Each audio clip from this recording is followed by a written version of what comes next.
Coming up next on the Health Hustle. There's like an energy balance of like having your cup full to things that charge you up versus things that drain you. And for me, like, I want to fill this cup up as much as possible. What fills this cup? There's a lot of, being healthy fills those cups up. But one that doesn't get talked about enough and something I'm really passionate about is fueling your fire. And the way you fuel your fire, your internal flame, is by your passions. So I did open mic singing recently, right? So that was me putting myself out there, zero practice, Wayne got in front of an audience, had my buddy playing the keyboard saying, "Lean on me." And I crushed it. And I mean, from my lens, I crushed it. And like, and how I felt after doing that, like that energy inside of me and just the empowering moment was huge. And I think, so it's like, it's passions and like a skill set that you want to develop. Yes. Like, I'm very passionate about speaking, but I was also that kid in college. I have two traumatic experiences. One in a group project where I literally just froze and couldn't talk. And like, I was hitting next on the slideshows in front of the whole, like 80 people in the classroom. And just, I walked out of the room and it was like all red and it was traumatic. And then I had another where it was just me and like a more intimate of like 12 people. And I just completely froze. I couldn't talk. And this is real. And so for me, it's like I created scalable challenges. It started with me teaching group classes at LA Fitness and then F45 and then starting the community workouts and, eventually feeling confident where I can talk. I feel like I can talk to thousands of people now. Like, I know at one point at some point in my life, I want to talk in front of 1 million people. Like, that's a path that I want to go on, but it's scale. Those challenges are scale. A lot of people, I could use fitness as the challenges, but a lot of people, are in the corporate world and they're not connected to fitness like we are. And then they go and seek a challenge. Like, they're feeling, I need to spice up my life. And they go and do an ultra marathon having never ran a half marathon. It's just like, there's scale to the challenges in terms of how you can go about, I don't want to ever say should, how you go about pushing yourself and creating some fuel to the fire. Hey folks, and welcome to the Health Hustle of Austin, Texas. On this show, we uncover the big ideas from your fellow health and fitness entrepreneurs in the Austin, Texas area about how they built their business and the lessons they learned along the way. I'm your host, Corey Hibbett, and on this episode, I had a chance to sit down with my boy, Coach Bray, out of Squatch Frontier. If you can't tell, I'm sounding a little bit froggy today, but honestly, I think it's adding to the podcast voice. Bray is a mobility coach here in Austin who is helping people get back to moving pain-free and shattering their limiting beliefs. Bray believes that he is getting younger, not older by the day, and I've seen firsthand that he has an incredible ability to build community and lift people to the best version of themselves. Some of the things that we get into in this episode are his massive pivot away from being a correctional officer, his rock bottom moments, there's a couple of them, and how those dark days have brought him into the fitness industry, the moment when he decided to change his life, the value of doing the uncomfortable, the right way to do sales, finding the confidence to quit, creating scalable challenges, the power of community, why he calls himself the MoBULL Warrior, the roller coaster ride of life, and so much more. One last thing, if you're a health or fitness professional and you're having difficulties getting leads, I have a free 7-step process that walks you through how to convert your social media following to paying clients. You can find the link to it in the description of this episode. Without further ado, let's go. Braydon Alley, welcome to the show. How you doing, man? I'm doing great, man. We go by Coach Bray. So I appreciate you being on the show, man. I've been wanting to do this for a while, and the stars finally aligned since we have this dope studio we're recording out of, and I look forward to diving deep into who you are and where you come from. A couple stars aligning. Let's go back to 18-year-old Bray, as to you were working in corporate America maybe at this point, and this maybe have been a realization point for you of realizing like maybe this isn't the fit for me. Can you get into how that played out and where we are now? Corporate America / educational system, 18-year-old Bray realized early on that I did not connect with that system. And there's like sprinkles of that I just intuitively, I guess, just resonated with. I quit watching the news at a very young age, and I was just like, it didn't make sense to me. It was just so negative, and I never connected with environments that just produce negativity. Not that inherently every educational system or corporate America is negative, but there's definitely pockets of it. And I think the bigger one of just not being able to feel like the word seen comes up, but like really to allow freedom of creativity is a big one for me, because I think we all have a certain level of creativity within us and a certain level of gifts that need to be highlighted. And not all environments allow space for everyone to be able to create that for themselves. Did you notice that you were different than your peers? Yeah, it's interesting. So this is, I'm going to fast forward a little bit and I'll rewind again. After college, I hit a huge depression and suicidal for 2 years, living at home with my parents. And I was always comparing myself to my peers, because they graduated on time. I graduated late. And I never, it's interesting in terms of that question. I haven't looked at it from that side because I only had the negative, we hold on to negative emotions more than positive emotions. And my experience at college was more negative at that time. Now, growing a lot, doing a lot of inner growth and looking back at that time and seeing the positive side of it. But at the time, no, I didn't think I was different. And that's where I was struggling because I was having these depression thoughts and like this negativity in my life. I'm like, why is everyone else succeeding and I'm not? Even though they had their own shit going on and like I had no idea what was going on in their life, but I was taking in the environment that I was currently in and it wasn't good. And I never had the realization until later that I've thought differently, and I just didn't accept. I never just accept things as they are. Like there's always ways to evolve and change. And just because someone else also, maybe even a power says like, this is the way, it maybe isn't the way. Like I just like staying open and understanding that there's always multiple, sides of the story and multiple ways to create whatever you're trying to create, in your life. Yeah, it's often described, I feel like, as the third door. Like everyone thinks there's a front door. Everyone knows there's a front door and a back door, but people forget that there's another way into a building, maybe through the side window or through some connection or some other avenue.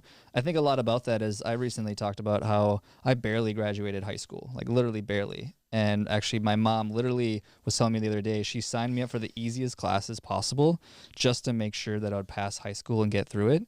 And I think there's a certain tendency that I've noticed in so many of these conversations that I've had with people who are generally pretty inspiring and ambitious, that they're also very like disagreeable. And they seem to want to carve their own path, and not in a disagreeable in a bad way, but in a way of like they question everything.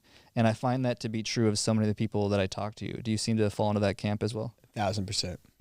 Has that gotten you in trouble ever? Because I know for myself, it got me in trouble a lot. Yeah. So I'm sober now from alcohol. This New Year's will be 4 years. And myself now of questioning and let's put questioning also within the same umbrella of like pushing limits.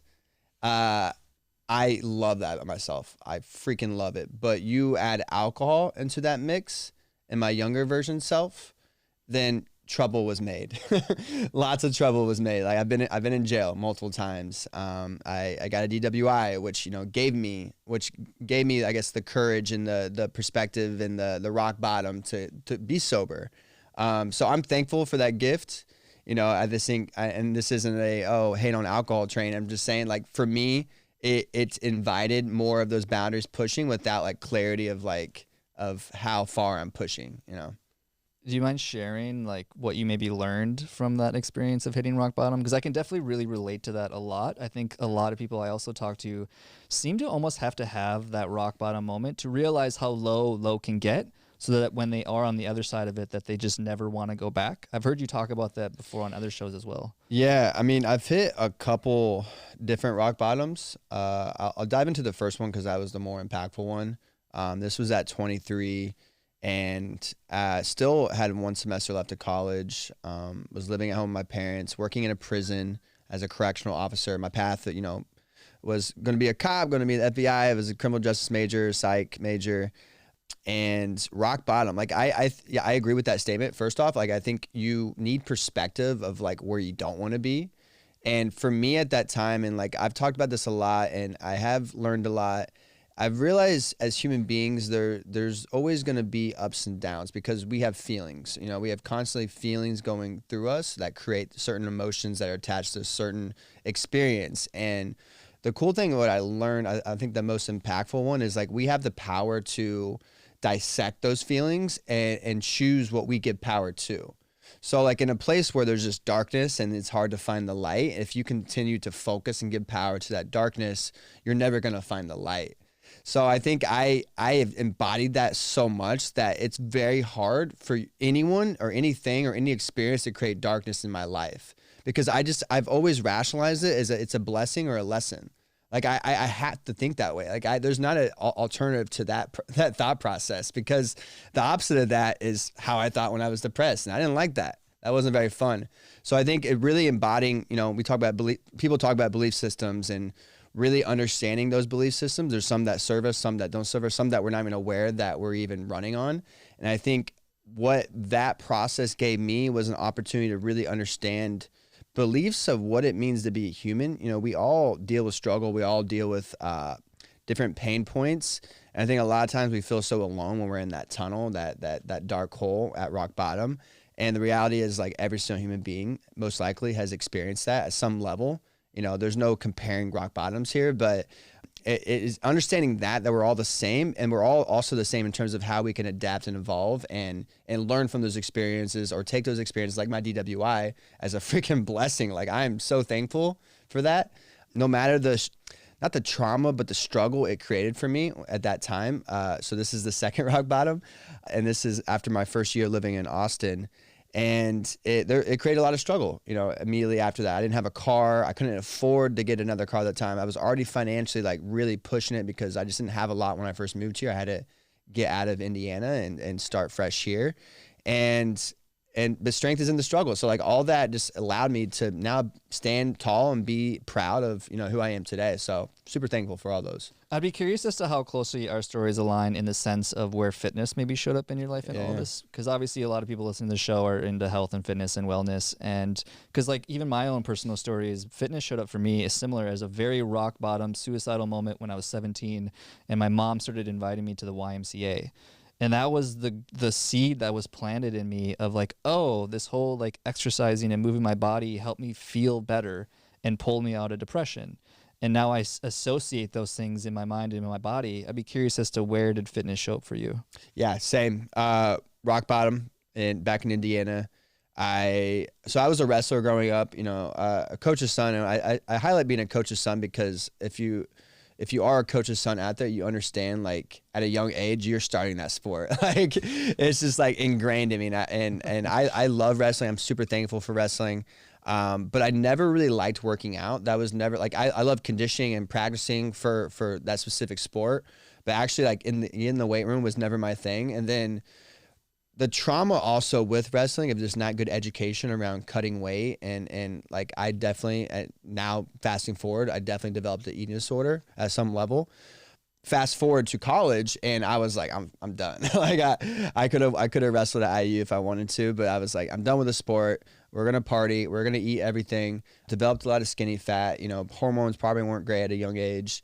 Never really worked out outside of, like, the first 2 weeks before, like, spring break. And knowing what I know now, like, that wasn't doing anything. We have P90X and like the fraternity, like, we just had 60 bros just doing abs. Like, insanity. It's a joke. It's laughable. It's laughable. But fast forward to after college and being at home, and something had to change. Like, it was just one of those things where, you've seen that quote, it's like, if you don't change, nothing changes, right? And I had to make a choice to, and I've talked about this in a larger scale, and I think this is what you're highlighting is, like, I literally, it was a choice to end my life or change my life. That's where I was. Like, I could not continue down that path because I knew I had so much more to offer. And I'm thankful, obviously, I chose correctly in this sense. And I can sit here today and be able to use my story to impact other people and live out my gift. But yeah, health, being able to, I started, here's the process. I started eating right, eating better. I can't say eating right. It's hard to eat right in Indiana. I love my family. It's access to foods and good quality is less abundant, but it is becoming more abundant. So change is coming. And then I got a gym membership. I remember I got this Vinsanity. If you're familiar with that guy, he's kind of a fluff, but I bought his bodybuilding program. And aside from all that, obviously energy change. We know this is what happens. Our body is a vessel, and if it's unhealthy, physically, your mind mentally is going to be unhealthy, which then leads to emotionally, you're going to be unhealthy, spiritually unhealthy. Like, and I never, and just, I want to share this because I think it just reflects how powerful being healthy is. Like, I don't judge anyone. Like, if someone creates some type of energy or says something hateful to me, like, my first reaction is like, this person's unhealthy. Like, it's not that I'm going to be like, oh, like, how can I support you? Because they're not going to respond to that. But like, that's where my mind goes. It's like, oh, like, what pillar of health in here are they lacking in, and they need supported.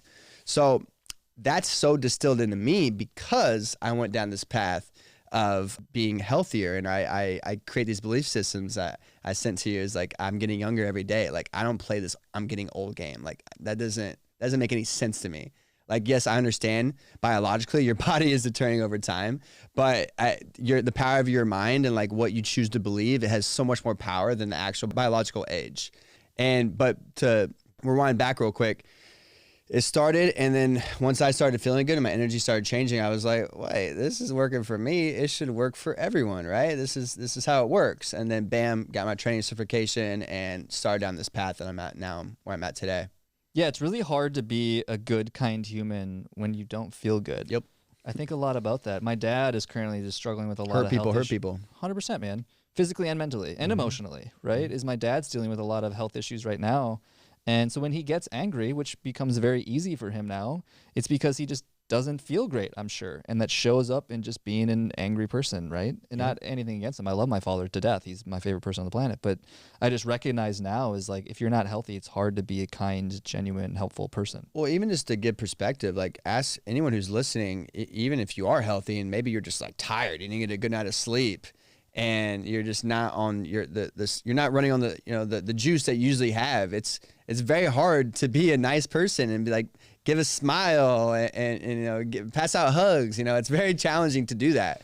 And that's just another reflection of how health, and specifically sleep, impacts your life. Dude, that literally just happened to me like 2 weeks ago. A really good friend of mine called me. It was late at night. I'd worked with people all day. I was exhausted with humans. I'm a total introvert. Yeah. And he called me, and I answered the phone like a total asshole. I'm like, what's up, man? Like, what do you want? Like, just horrible tone, no energy, anything like that. And he's like, whoa, bro. He's like, what's going on? I was like, nothing, man. I don't know. Sorry I answered the phone like an asshole. I'm just really drained on people. And I'm really glad I answered the phone call, though, because like turned out he was going through, his wife's father was passing away, and he just needed somebody to talk to. Yeah. And so like, obviously inside I felt like the biggest asshole ever, answering the phone like a dick, but it was like, you're tired. Human. Yeah. You're human. 100%. You're human. So at that time, when you decided to get a personal training certificate, were you still living back home at this point, or where were you? So I was still in Indiana. Yeah. And I was actually working post prison, post college graduation, I was working a manual labor job. I was installing fitness equipment into like multi-million-dollar homes, like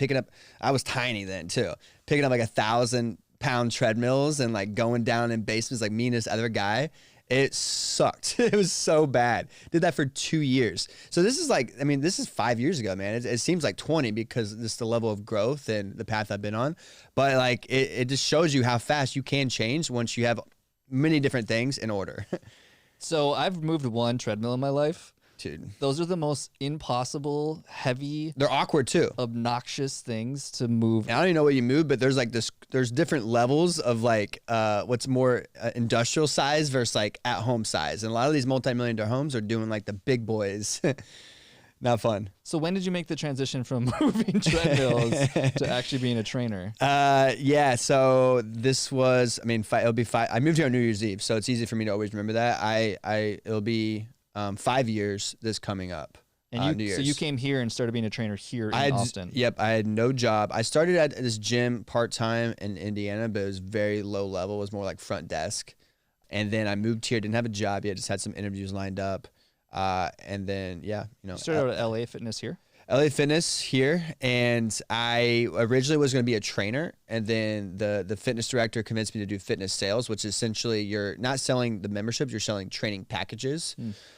And at the time, like, I was just on this path of like, let's do things that make me feel uncomfortable, because I've shied away from that my entire life. Even like, I can go back to wrestling, and like, I was really good, but like when it came to shine, like I always buckled down to pressure and just like didn't seek into that uncomfort sometimes.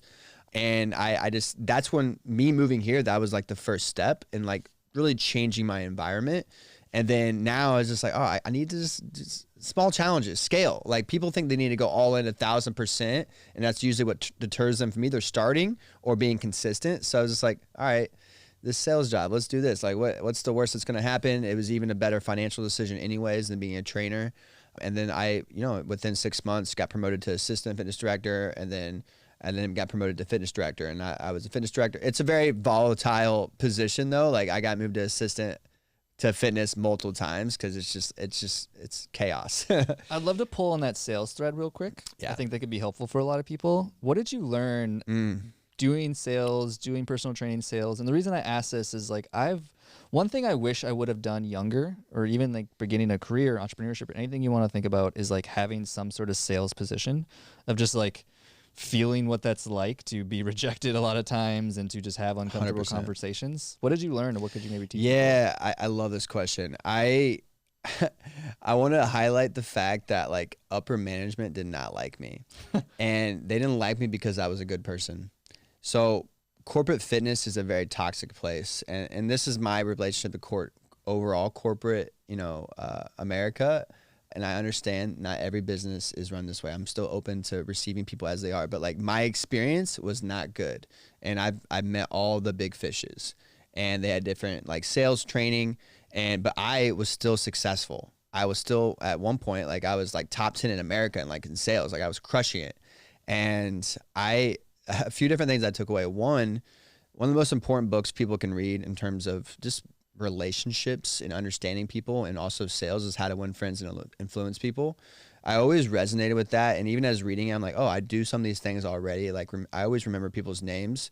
I think it's stemming. I've thought about this a lot. Like my name's Braydon, and my entire life people have said my name wrong, and I wonder if like that like was like added motivation for me to remember other people's names. I don't know, like because people ask me what's your process. Like I don't know. I just fucking remember. Like I'm just really good at remembering names. But so that's a big one, and just like developing relationships. So my sales tactic was, it was always like, here's this person, like, cause they teach you the process. This is the psychological process to guarantee or increase your chance to, and it was just very like, one, it was just very robotic, and two, when it came to like the actual sales process, it was very negative. And I didn't resonate with that. As we talked about before, like when I don't feel something inside, like I can't do it. Even if like, hey, you're going to get fired if you don't do this. I don't care. Like I literally can't do this. Like my body won't let me.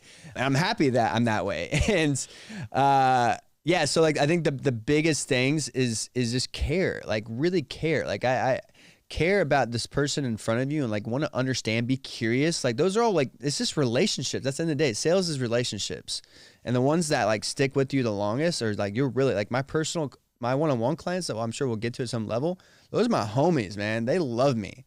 Like and it's because the relationship has been harvested and they trust me. I trust them. There's just a very cohesiveness there. But my early on sales, obviously, like I've never done this in my life. I have this like with, I think most of the population, at least from coming from Indiana, like more, I hate to say small minded, but it's like, there's definitely a distaste towards salespeople in general, and a distaste towards corporate America in general. And I think there's a reason why, obviously. And this is the stuff I'm sharing of like the tactics and the man, they would say some hateful things. Like I would have like some people, they call it a TO. Like if you get to the sales price and say, oh, I'm gonna think about it. You're like, oh, let me get my supervisor. And they call it a TO, and then they come in and just like drill them like in a very this like hateful way and try to sell them based off emotion versus based off the logic. So I was always, there's always gonna be an emotional component of it, but I wanted to really educate people in a very small, way and like make them really understand, like picture yourself. This is where you're at. This is where you could be. Visualize, feel that. That's the emotion I want you to feel. I don't want you to feel about how you feel right now. That's what they would attack on. Oh, you feel like shit right now. Oh, you got to be there for your kids. And like, they would take down the path of the negative route. Like versus I'm want to connect them to the route and visualize the positive route, how their life could be.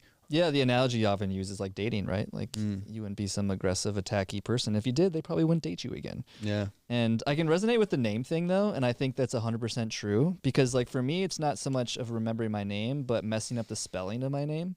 So my name is spelled with an E for excellence, Corey.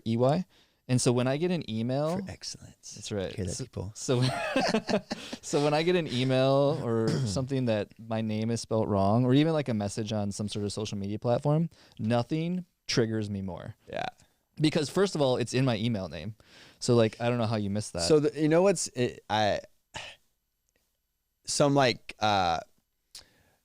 I want to say spiritual coaches would be like, oh, let's dive in to understand, the trauma there of why, like, nah, like, it's just a respect thing. Like, it's very easy it's right here. Like, it's not that hard. Right. It's not that hard to say my name right. It's not that hard. There's a reflection of that. I have no judgment for that person who spelled your name wrong or said my name wrong.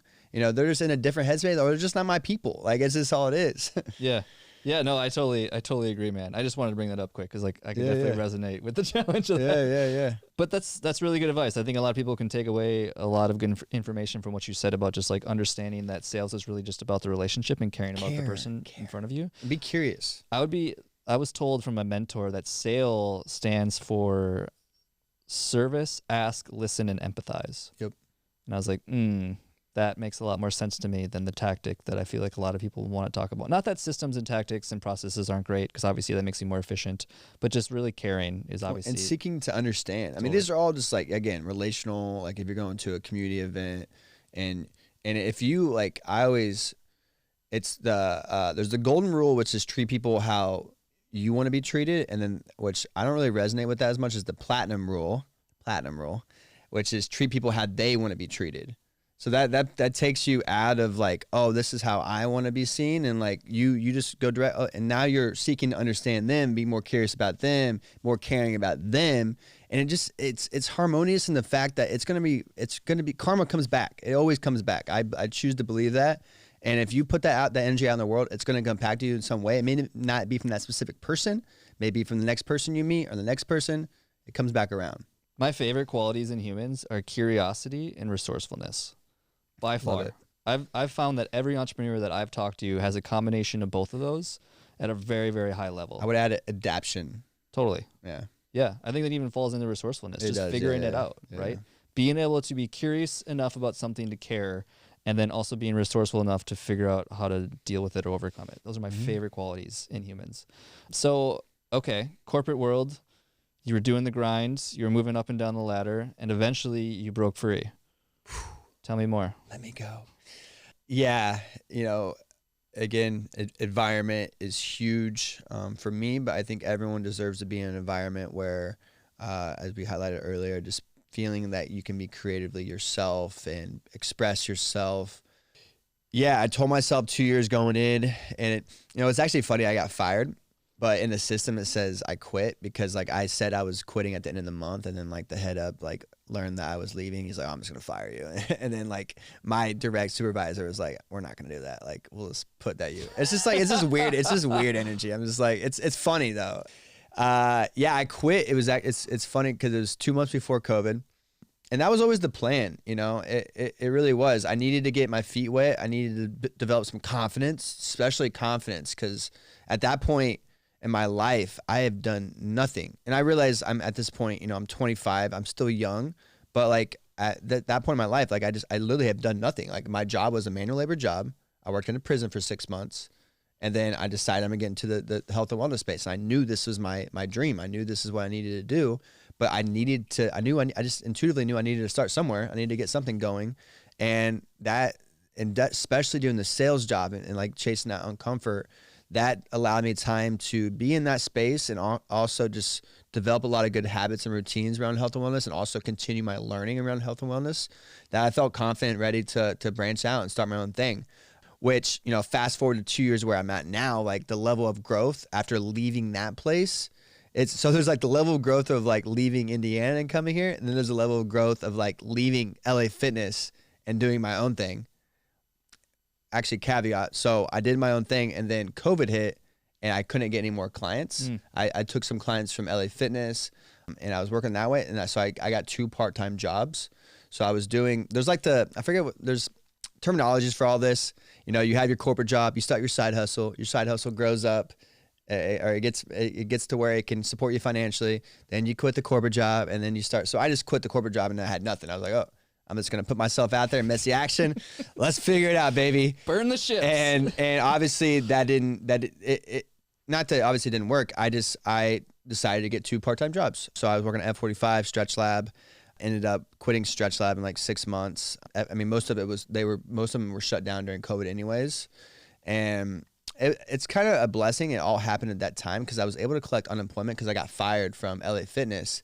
I'm sorry, it said I quit from LA Fitness and I was able to collect unemployment. So it was like very serendipitous that COVID hit during that time. Totally. Because it gave me time to really think about a lot of things with my business and what route I wanted to go. And that all allowed me the opportunity to eventually find Squatch and find this place. And that kind of branched to another thing. Yeah, you seem to just be continuing to dabble in the fitness world. And I was just thinking in my head, I was curious as to, I know you had that experience with it a little bit younger, that like fitness had a huge impact on your life. Do you love the fitness industry? Like, how do you feel about it now? Yeah, I feel very strong. I think the health and wellness space and the leaders in that space are the future leaders of the world. I 1,000% think that.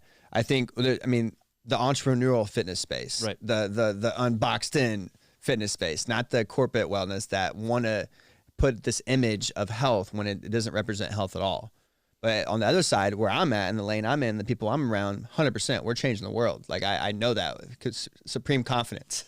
I've heard you say before that Austin is basically like the mecca of fitness. Yep. I'd have to agree with that statement. I think that's super true. Yep. There seems to be a relentless just love for health and wellness. Even like I think about this all the time when I walk Lady Bird Trail. It's beautiful. The amount of just like healthy, active people, it's like it's hard to think that there's anywhere else as vibrant as here. It's wild. Yeah. Yeah. I visualize, well, I see, someone gave me this analogy. I forget who it was, but Austin's like a honeycomb. And the fact that we're all kind of building and growing and learning and expanding our minds. And then we branch out and we make our impact more on a global scale in different communities across the world. I really resonate with that. I feel that this is a time frame of my life where I want to be around this energy, because when you're around all these different coaches and entrepreneurs, it creates this energy of like, which some people can't handle it, of like go, go, go, go, go. But if you don't have established routines and balances and boundaries within your life, that can be very overwhelming. And you can, just like with training, overtrain yourself, overwork yourself. But I love that energy because it pushes me to be better. What would you have done differently, or what, if anything, from that transition phase of like going from corporate America to starting your own thing? And the reason that I ask that is I think a lot of people are often in that place. Like I just actually had a conversation with a guy not that long ago. I won't say his name. Super awesome, amazing guy from Minnesota. He reached out to me. He's been working in the corporate world and he's just had this dream and this passion to open a gym back home in Minnesota. And so he'd reached out to me just for consulting, essentially, of like, how to even get started on something like that. And I think a lot of people fall into that space of like, what are the early steps or stages of that? So what maybe would you have done differently, if anything, or what even advice would you give to that person? You know, it's hard to give advice on a general scale because everyone's at a different place. I think I wouldn't change anything because I don't look back and like, oh, you know, I don't have any guilt or like, obviously there's hindsight of, oh, I could have made this decision better. If we're going like down that route, financially, like I could have been better and smarter with my money, but that's not something I can change. But I think from a mental framework, there's just this fear driven of like, what if it doesn't work? What if it works? Like we get one life, and so many of us have these things, these dreams, these things we want to do, and we just don't do them because we're comfortable, complacent, fear driven. It's hard for me to put myself there because I haven't been there in so long. Like I don't know what that feels like. I can empathize and understand, but like I just don't let fear hold me back from what I want to accomplish in my life.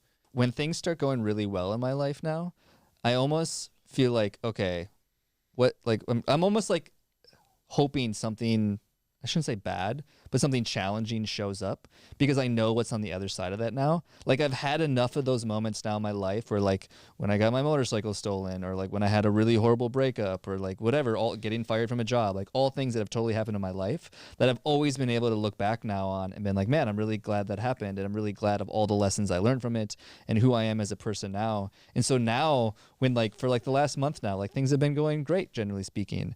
And now I'm almost like itching, or even like wondering, am I not putting myself out there enough to have those moments of like where I'm being challenged or pushed, or like having those quote unquote failure moments that lead to other things. I'm just curious as to like how that resonates with you. Is like, I think about that a lot now, of like, when's the uphill going to happen? Right now, things feel very downhill. This is why I love fitness, because that answer for me is like, oh, I'm going to go do a challenge in terms of a fitness competition or some workout that's like a challenge. That allows me, because to me, that's what I love about health and wellness too. There's so much parallels to, there's the idea of how you do things, how you do everything. Mm-hmm. Your body can't really comprehend a different arena based off like the stimuli that it's receiving, whether it's a workout or a work stress or a workout stress. And I think for me, I'll create challenges within myself for fitness, and I never get into that place, because I can always find another thing to go after and force me to grow and be better and learn from it. Do you ever feel like, though, that the physical endeavors can just be a procrastination for the things you really need to be doing, though? Because I think about that a lot, is that like now somebody like you or me who's done a lot of physical endeavors, we do sauna, we do cold plunge, we do all these hard things, and we meditate, and we put ourselves in uncomfortable situations.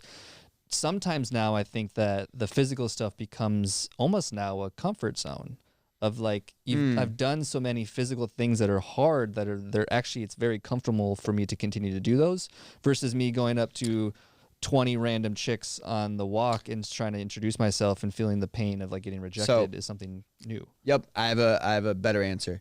I do think about this, and I just needed to sit with that for a second. For me, it's, if I feel that, then okay, I need to get back to, because like there's like an energy balance of like having your cup full to things that charge you up versus things that drain you. And for me, like, I want to fill this cup up as much as possible. What fills this cup? There's a lot of, being healthy fills those cups up. But one that doesn't get talked about enough, and something I'm really passionate about, is fueling your fire. And the way you fuel your fire, your internal flame, is by your passions. So I did open mic singing recently, right? So that was me putting myself out there, zero practice, Wayne got in front of an audience, had my buddy playing the keyboard saying, "Lean on me." And I crushed it. And I mean, from my lens, I crushed it. And like, and how I felt after doing that, like that energy inside of me and just the empowering moment was huge. And I think, another thing, so it's like, it's passions and like a skill set that you want to develop. Yes. Like, I'm very passionate about speaking, but I was also that kid in college. I have two traumatic experiences. One in a group project where I literally just froze and couldn't talk. And I was hitting next on the slideshows in front of the whole, like 80 people in the classroom. And just, I walked out of the room and it was like all red, and it was traumatic. And then I had another where it was just me and like a more intimate of like 12 people. And I just completely froze. I couldn't talk. And this is real. And so for me, it's like I created scalable challenges. It started with me teaching group classes at LA Fitness, and then F45, and then starting the community workouts, and eventually feeling confident where I can talk. I feel like I can talk to thousands of people now. Like, I know at one point at some point in my life, I want to talk in front of 1 million people. Like, that's a path that I want to go on, but it's scale. Those challenges are scale. A lot of people, they I could use fitness as the challenges, but a lot of people are in the corporate world, and they're not connected to fitness like we are. And then they go and seek a challenge, like they're feeling, oh, I need to spice up my life, and they go and do an ultra marathon, having never ran a half marathon. It's just like there's scale to the challenges in terms of how you can go about. I don't want to ever say should. How you go about pushing yourself and creating some type of call it a fuel to the fire. Yeah, I'm really glad you brought that up. And I think about it in the realm of like domains is like somebody can be an incredible speaker, entrepreneur, and talk in front of all their staff and employees and be amazing in that domain. But then the second you put them in front of maybe a pretty girl or you put them to want to run a marathon and they crumble under the pressure, right? Yep. And so I love that example of you doing this singing in front of a bunch of people because Girls obviously are scary, by the way. That's my next hurdle. And because I did something similar, that's why I started doing some stand-up comedy because like Hell yeah. it's probably one of the most uncomfortable things I've ever done in my life. And I've done a lot of uncomfortable things, but it's just in a domain that I've never played or dabbled in. Yep. And so it's an environment. 100%. Right? It's an environment that, and this is where it kind of what I was talking about earlier with like the corporate America and being in an environment that I didn't feel seen in. That's that same fear when you go into an environment where you don't know anyone. They can't. I mean, if they can't, you can expect people to see you and meet you where you're at. Obviously, we've cultivated a community here that we do our best of doing that. But like, they don't know you, and that's scary. You know, it's scary to be around people who don't truly know you for who you are. Yeah.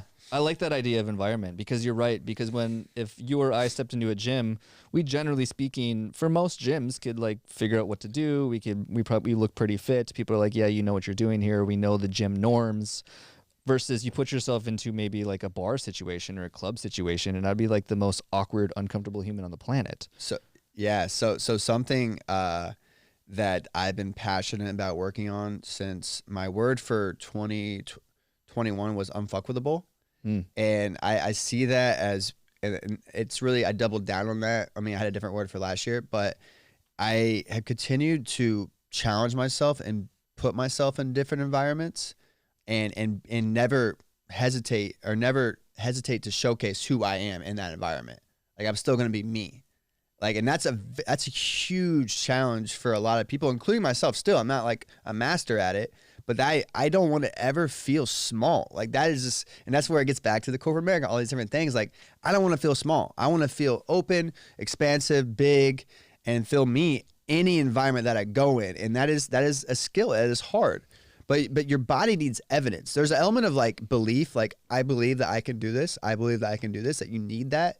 But there's also the evidence that you feed your body when you actually go and do it. And you get past that hurdle of that fear. You get past that hurdle of like, I'm not enough or I can't do this. And you put yourself in that environment and you grow, you adapt, we evolve. We're adapting machines. Dude, I love that so much. I'm having a flashback moment of myself. This was maybe like, I don't know, 4 months ago. And these girls were like pinging me about a previous relationship that I was in. I was in a relationship for like 7-8 years or something like that. And ended whatever. And they were just like throwing darts at me, like asking all these questions about me. And I have this flashback moment of me like slowly, like body language wise, like getting like super like arms in, arms crossed, like legs, like just feeling so small and uncomfortable of like realizing like, oh man, like this is something that's still in me. Like this is still something that's sitting inside of me that I need to address. But I love that idea of like never wanting to feel small. I like that. Take up space. I love that, man. All of it. So you're kind of the mobility master. And the reason I throw that out there right now is because I want to go, what's the future of Bray look like and where are we going? 2 concepts that I'm super passionate about. One is just the power of community. 2 is this idea of a MoBULL Warrior. And I'm a Taurus, so I resonate with bulls, and there's a play on words there. And the power of community that's for me, I believe community is arguably the most important thing so there's a lot of things that people need, or there's a lot of things that we desire to feel fulfilled in life. You know, health is a big thing that we desire to feel better and all these different things, experiences. But I think the biggest one that no one could ever argue against is just the power of feeling seen, feeling loved, feeling understood. And what can offer you that? That is a community, right? There's communities within business worlds. There's community within fitness worlds, there's community within spiritual worlds. There's communities everywhere, church, all these different things. How are you putting yourself and finding your place in society and being around different communities that you can express yourself in? So I'm really passionate about that. And in the health and wellness realm as a collective, I think spiritual, emotional, mental, physical, all is under that same umbrella. So that's, working with Squatch and just being along this crazy roller coaster and this journey that we've been on, and I see that we're continuing to be on, I'm super blessed to be in this position as the minister of culture. It's a position that I created based off, I'm a big fan of Matthew McConaughey. I call him my spirit dad, and he's the minister of culture for UT Sports. And I think to kind of explain that position, community has values, right? And there's culture within a community of like, culture is more the specific values and ideals and philosophies that people believe in. And there's always that slippery slope of like, oh, it's a cult. So like, small minds think cults are bad. There's obviously there's been bad cults around. There's bad people. Like if you focus on the bad, there is a level of like good that is created when people think on a similar level and like actually care and support each other and can grow together. There's so much power to that. And as someone who's really passionate about mental health and my own struggles, but also, I lost my cousin on my birthday. He killed himself on my birthday, May of 2021. And that was more, as I share that because that's just another reminder for myself that's ingrained in me of how important it is for men to be seen and be loved and be understood and be able to be in a space where they can speak and share and let go and rip off the freaking mask. And I want to be a leader in that space and a leader within a community. Like, it's not that women don't deal with mental health. I'm a man, so I'm speaking from a man's perspective. And historically, more men are committing suicide. So I don't want that. Like, I if I could have anything to do with lowering that number, I'm gonna do everything in my power. As far as the MoBULL Warrior, I think we're all warriors. If you go back to the dawn of time, hunters and gatherers, we are warriors. Like, that is in our soul. We have got to a certain level soft, I want to say. Like, and this isn't me pointing fingers or judging. It's just the reality of like how our culture has evolved. Like, we're not exposed to prey. We're not exposed to predators, I'd say, not prey. And we haven't needed to defend ourselves. There's different, times we've been, in war. I'm thankful that we haven't had an experience of war, that we had to get drafted when we were 18. Like, that's pretty dope. But I think there's a level of like, we've gotten soft. And being a MoBULL Warrior, it's for me, mobility is super important because I connect mobility to performance. And when I say performance, it's not just physically, it's being able to have good energy to perform at your job, for your relationships. And the reason I connect all that to energy, because something that's happening, a pandemic, may we say, is a lot of people are doing what we're doing right now, sitting down. And what that is creating, we'll just keep it simple as sitting down. What's happening right now? My core is not activated. There's no blood flow really happening at a high level. I'm not really connecting to my muscles. So in this one sitting, I'm not worried about it because I'm about to go move after this and reconnect to my body, do some activation of my back and do some postural stuff to balance out this sitting that we just did for this last hour, right? But you look at the average person, you look at that on a day by day, month by month, year by year. That trajectory of like the problems that creates is a pandemic. It's a pandemic. It doesn't get talked about enough. And people living in pain. Like, if you've ever had a pain point or an injury, it freaking sucks. Especially at a young age. Like, I mean, at an old age too. Like, I'm working on my parents right now and getting more mobile. But it's something that we can start now. It's just the less sexy stuff. So my goal of MoBULL Warrior is I'm already making it intense and fun and tapping mobility performance. Is like, I'm trying to make it sexy, make it fun, and give people perspective of why it's going to level up every aspect of their life now. And allow them to continue to do the things they want to do in the future and not be held back. Like, I'm going to be in my 70s and 80s doing my thing, man. Like, I 100% confidence am not going to be held back because I know what I'm doing today is going to set me up to win. And I'll sprinkle in the fact that I compete in competitions and I do very well. And the reason I say that is because I'm not that big. I'm mighty. I'm small but mighty. And I just started competing last year, and immediately within 5 of my 7 competitions, I was on the podium. And the only thing that I've done, like that I have a track record where I've never gone down a hypertrophy, like huge strength phase. I've only done that once in my life.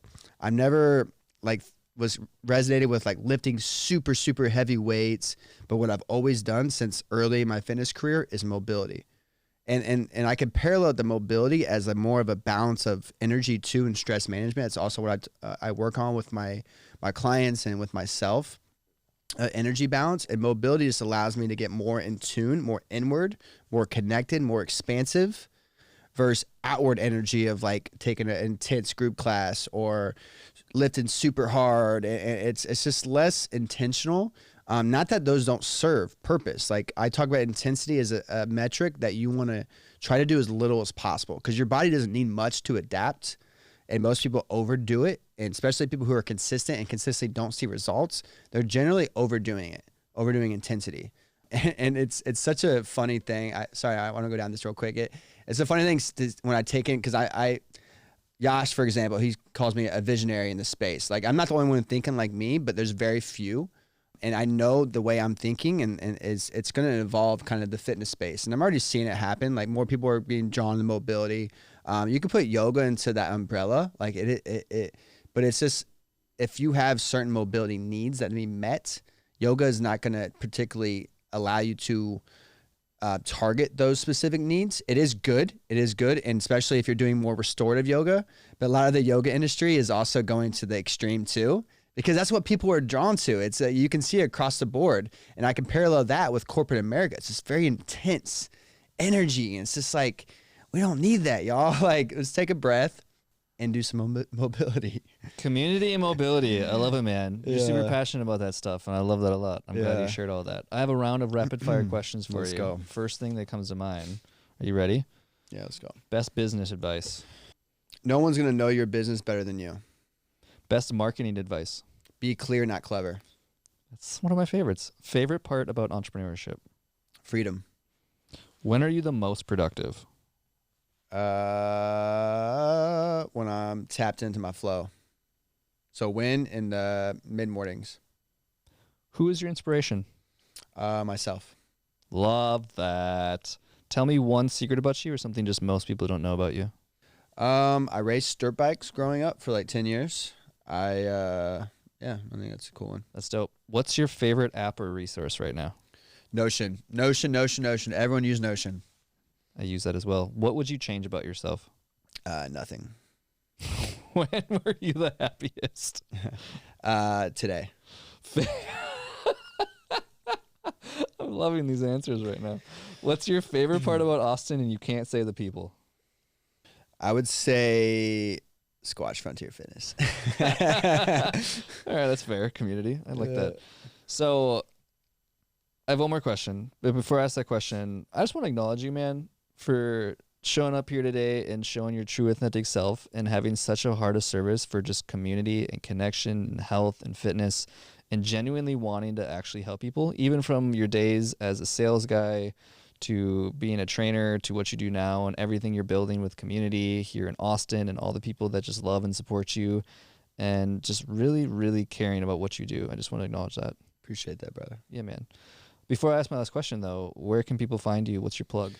Currently, just Coach Braydon on Instagram, website, YouTube channel, coming soon. Can't wait. So last question is really just your best piece of advice. So if you were to go back to the earlier days of Bray, of somebody who was just like maybe still trying to figure themselves out, they wanted to maybe get out of the corporate world, they wanted to do their own endeavor, they wanted to be a business owner or start a side hustle or whatever it is, what's maybe the best piece of advice you could give to that person that would just make sure to get them moving in the right direction and focused on the right things? Yeah, I think this is tough. I want to say do the inner work, but a lot of people don't really know what that means. But do the inner work, and the way at least my process of that was like I had to separate myself from a lot of things. So sacrifice. I had to separate myself from friends. I had to separate myself from family. I had to separate myself from a lot of things that I was attached to at that time, and then start filling my cup up with the things that gave me life. And sometimes you don't know those things until you're out there and you're actually you're trying out different things, experiencing, putting yourself out there. So the umbrella of do the inner work, the process of, replacing the things that are bringing you down with the things that bring you up. Simple process. And I think a quote that I want to use that I really like is, life is an emotional roller coaster, but we get to choose who's on that ride with us. Our family, love my family, they're not on my ride, right? I've created a family here in Austin around people who are aligned. Not that they think exactly the way I think, but we just get it, we get it. And it doesn't mean that like that friend or that family member aren't on the theme park. They can be at that same theme park. They're just not on the same ride. And that's okay, right? We're all on our own ride together. We're all on our own ride in our own journey. And again, we get to pick who's on that ride with us. Love that. Choose wisely, people. Thanks for being on the show, Brad. Appreciate it. Hey friend, thanks for listening to the show, and if you have any feedback for me about the show or any other guests that you'd want to see in the show, definitely shoot me a message. I love engaging with my audience and figuring out how I can provide the best value possible to the people listening to this show. Before you go, I only have one ask of you, and that would be to check out my 3 Tips Tuesday newsletter. It's 3 marketing tips every Tuesday specifically for the health and fitness entrepreneur to help them attract new leads. If you press the link in the description, it'll take you directly to the archive of all my previous newsletters, and you can decide for yourself if it's something for you. If you end up finding it helpful, you can just sign up for the newsletter and you'll get it in your inbox every Tuesday. Thanks again, and keep hustling, my friends.